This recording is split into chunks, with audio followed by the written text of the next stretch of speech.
That is so cute. Hello, welcome to my channel. I'm Kaylee and I'm so excited for today's video because Apothecary Diaries is back. So today I'm watching episode 1. I actually just binged this show like last week. I really wanted to watch season 2 here on YouTube week by week. So I wanted to get through season 1 but knew that there was actually no way I was going to get through 24 episodes, 24 videos on YouTube before season 2 came out. So I went ahead and binged it and I absolutely loved it. I definitely see why people say that this show is a slow burn. It definitely is a slow burn, which is actually fine in the show. I'm typically not a slow burn person, but I find that in this show, it's not your typical shoujo where it's like slice of life or school or like these typical tropes. It's very unique in terms of like what the show is about, the plot, the storyline, the relationship development, and the character development. So I was actually really just enjoying the story and enjoying the mystery and the investigation and all of the little pieces that were being revealed throughout the episodes. And I did love all of the MaoMao and Jinshi scenes. So it's not that I'm like not looking forward to that relationship developing. I just find that this show has so much substance and unique storytelling that I don't necessarily need fast developing romance element. So the slow burn is actually cool with me, but I would love for it to progress in season 2, so I won't complain. When I say the 180, the complete 180 I did on how I felt about her dad in season 1 was actually insane. I mean, I think it sets it up for him to be like this like creepy, weird, pushy, kind of terrible person. The way that he gets brought into the fold makes you really not like him or really feel like he has the absolute worst intentions. And then as the story unfolds, and especially through like the last couple episodes, and you see him go back and realize that MaoMao's mother is there, I don't know, it's so good. It's so good. And actually one of my favorite parts of season 1 is MaoMao coming back to the palace after all of that goes down and she drops off her dad at the brothel. And she really just explains to Jinshi why she did what she did, how she actually feels about her father. I just thought it was a really amazing show. It's a beautiful show. It's visually stunning. It's also, the characters are so rich from a quality perspective, and so it makes you like fully immersed in what's happening. And so I'm really looking forward to season 2. I've not read this. I have no idea what's coming, so I'm going into season 2 blind as far as the story goes. If you want to follow along with me through this season of Apothecary Diaries, go ahead and hit the subscribe button below. The uncut version of this reaction is over on Patreon, so if you want to see that, I'll put the link in the description box. But for now, let's jump into episode 1 of season 2 of Apothecary Diaries. I actually have been looking forward to this intro. I saw someone posted it on TikTok before I came down to record and I immediately switched it, so I'm so excited. It looks amazing though.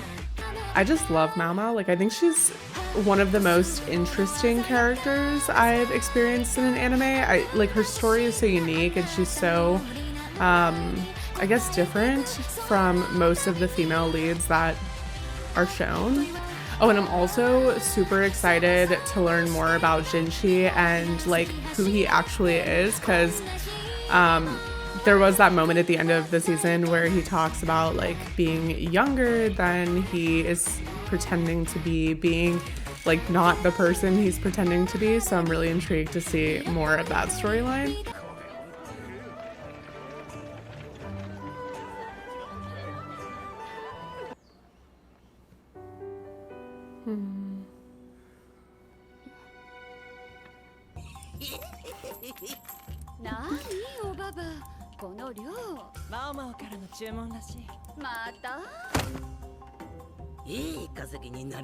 Wait, were those the like the education or like training materials?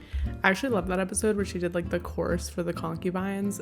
So funny, and Jinshi was like dying to know what they talked about, and it was clearly like sex education. Like, not even sex education, but just like cosmopolitan level sex tips.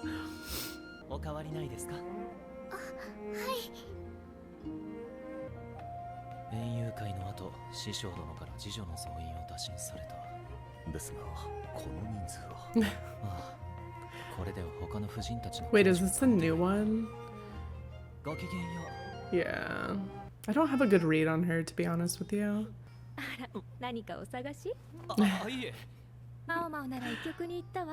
He definitely was looking for her.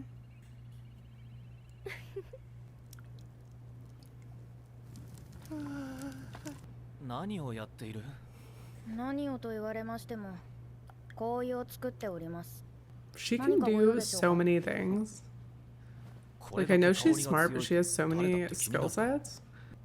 氷の中にはこう流す作用を持つものもあります。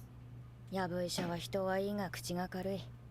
まだ玉葉妃の妊娠は知らせない方がいい。これは？しています。何度も蒸留させると濃いアルコールが取れ、消毒用です。小さな姫のいる翡翠球はできるだけ清潔にしておきたいので。そんなことができるのか。お荷物お持ちしました。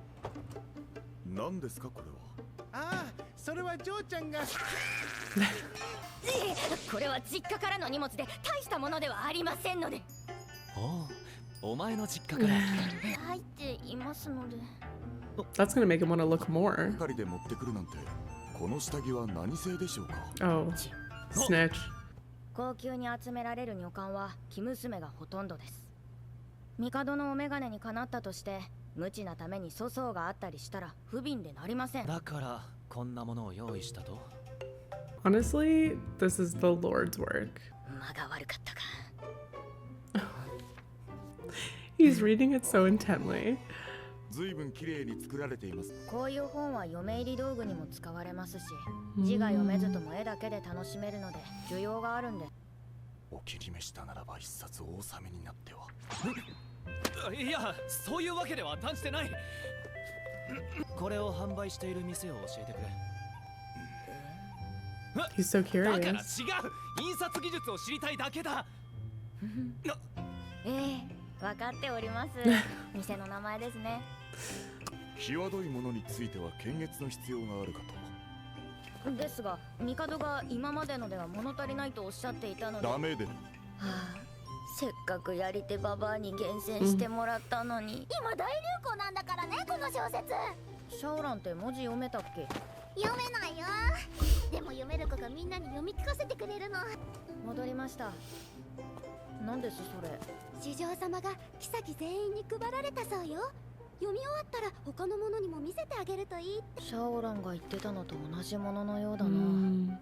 大衆小説か。この印、この間ジンス様に教えたものだ。小説とはいえ帝からの贈り物にふさわしい品質。ジンス様が帝に頼んだのだろう。あ、もう終わっちゃった。早く続きが読みたい。 This is like their version of Akatar or like any of those book talk series that have been popping off. この冊子本体を渡さずとも書き写せばよろしいのではないですか？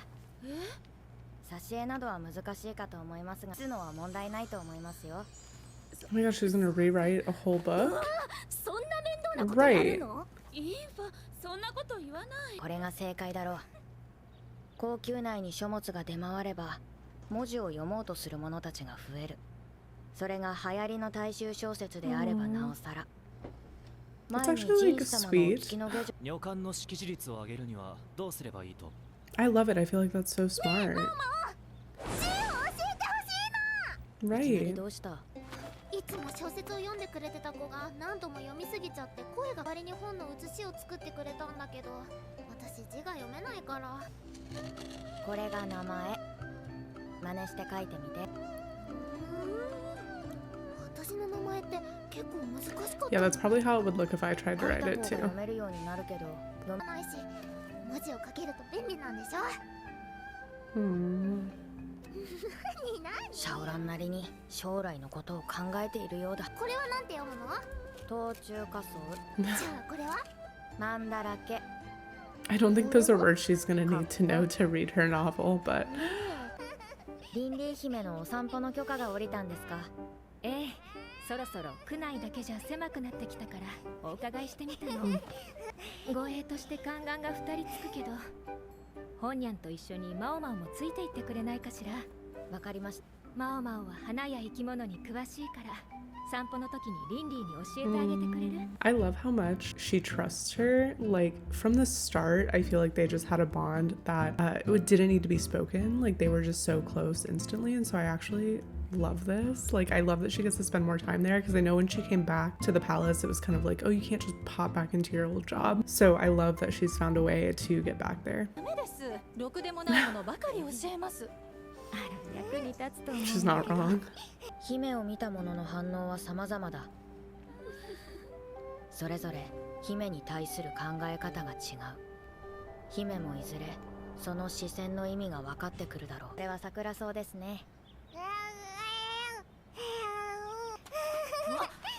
様。姫様。 Oh, it's so cute. 捕まえよと。仕方ない。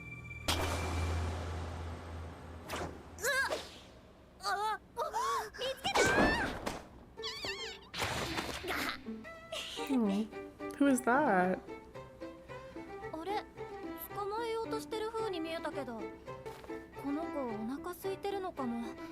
あとは任せるね。 That really seems like someone MaoMao should befriend because that feels like someone she would really get along with. I mean, just diving into wrangle cats. 震えているね。ちょうどお湯が沸いたところなんだ。ちょっと待ってておくれ。しかしおかしなことだ。高級には愛玩動物の類はほとんどいない。動物を飼うには許可が必要で、犬猫の場合去勢も必要である。一体どこで生まれた子猫なのか。だいぶ痩せていますね。家畜の He 父は does あ seem りま like せ he んが。 would be surprisingly good with small animals. あと家畜の蝶も。お嬢ちゃん、ヤギの父ならあったよ。蝶ももらえた。ありがとうございます。その夜、翡翠宮に帝が来た。 Oh. 子猫を飼うことにした。 Oh, okay, low key, the Emperor seems kind of nice. Like, I feel like every time he's there and interacting with MaoMao or the concubines, he just seems like a relatively nice guy. I don't know. マオマオが子猫の世話とは名前の通りぴったりだろう。姫を引っかいたりしたら大変だ。子育ては順調か？そろそろ姫に見せても問題ないかと思います。メスか？はい。虚勢する必要がなくてよかった。申し訳ありません。いや、気を使う必要はない。 He's like, I don't care. お詫びに何か。 Doesn't really apply to me, so.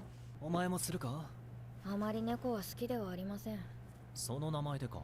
よく言われます。具体的にどこがいいのかわからない。私もそうですね。でも猫好きによると何を考えているのかわからないところがいいようで、目が離せなくなり、そのうちに触りたくなるとか。普段はそっけないくせに餌を与える時だけ愛想が良くなるのが腹立たしいです。 He's like, wait a minute. ど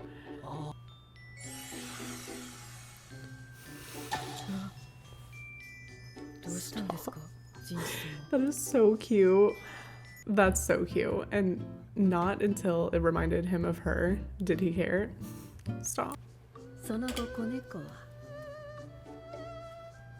皇帝より盗賊改めという大層な役割が与える異局の備蓄を荒らすネズミを退治するのである。 So cute. She got a job. しかし名前がマオマオになったことだけは消せないな。 Stop, that's so funny. I feel like that was Jinshi's idea, 100%. キャラバン？ Hmm? Oh, okay. Okay, I thought that episode was pretty cute. Definitely setting the scene for the rest of the season and just kind of reestablishing the characters, the concubines, MaoMao. We even met a new little friend who helped her wrangle the cat, so I'm excited to learn more about her character. I'm assuming we will. And then there's Jinshi, who is Jinshi as usual. He does seem a little bit more calm and like reserved, which is interesting at the start of this season, but I actually can't get enough of him being like, yeah, I don't get the cat thing. And then MaoMao's like, yeah, here's all their personality traits, which is exactly what MaoMao is. And he's like, oh no, I totally get it now. I totally get it now. Like, here I am. And then he's like snuggling the cat. He's really so endearing. Obviously interested in who is in this caravan because I feel like don't recognize them immediately. I could be wrong, but I definitely don't feel like I recognize them. So it feels like it's going to be someone new to the story. I definitely don't know how I feel about the newest concubine that came in at the end or like the second half of last season. It just feels like she has a very, I don't know, like standoffish personality. And something at the end of last season was telling me that she could have been involved with some of the shenanigans that were happening. And so I don't know if that's true, but I just don't have a good read on her character yet. So I'm hoping that we see more of her and we get more of an explanation of like what's going on inside of her head, or I don't know, what she's like or what she thinks or like anything about her, because I feel like we just didn't learn much about her. But overall, I'm so glad this show is back. I say that like I didn't just finish season 1, but I am so excited that I'm going to get to watch these episodes weekly and see more of these characters because they're just, they're perfect. So if you want to stick around on this journey, go ahead and hit the subscribe button. Like I said, the uncut version of this reaction video is over on Patreon, so you can click the link in the description box below for that. But otherwise, I will see you next week for episode 2 of season 2 of Apothecary Diaries. Bye!